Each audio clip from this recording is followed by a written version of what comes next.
Well, I took over the education portfolio because I think so many people are uneducated in this country.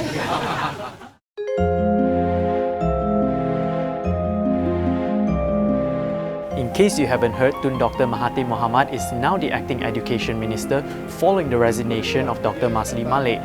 The announcement was made on January 10, but this is not the first time the Prime Minister has expressed his interest in the position. 5 menteri sudah pun ditentukan, iaitu bermula dengan saya sebagai Menteri Pelajaran. Well, I took over the education portfolio because I think so many people are uneducated in this country. So I thought I will give my attention to that. However, he had to relinquish the post because the move contradicted the Pakatan Harapan manifesto. And I cannot break it at the moment. And that's, of course, there is a demand that I should take up education. While we can't say for sure if Dr Mahathir will be implementing any major reforms, here are some things he has repeatedly said in the past about education. Someone changed the curriculum in the school, and now the national school have become religious school. They are all learning about the religion of Islam and not learning anything else. And as a result, the graduates or the people who pass in the school are not very conversant with subjects that are useful for them to get a job. We will still study religion, but not 4 periods in one day. But we need to master all the other subjects, because if we want to progress, Malaysians must be well educated, not only in baca doa, tetapi juga in other languages. If we don't, we are going to be very backward. But new technology also comes to us not in our language.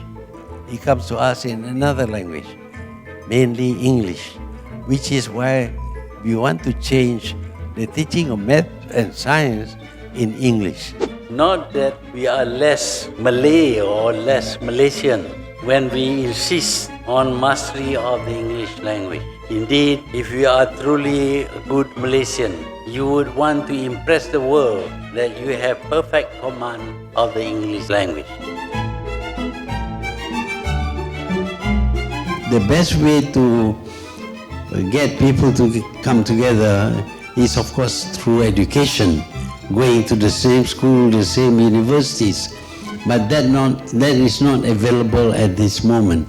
But what we want to do is we will bring 3 schools on one campus. We're trying to get them to be together again. Well, not again, but we would like them to be together at some stage in their life. Thank you.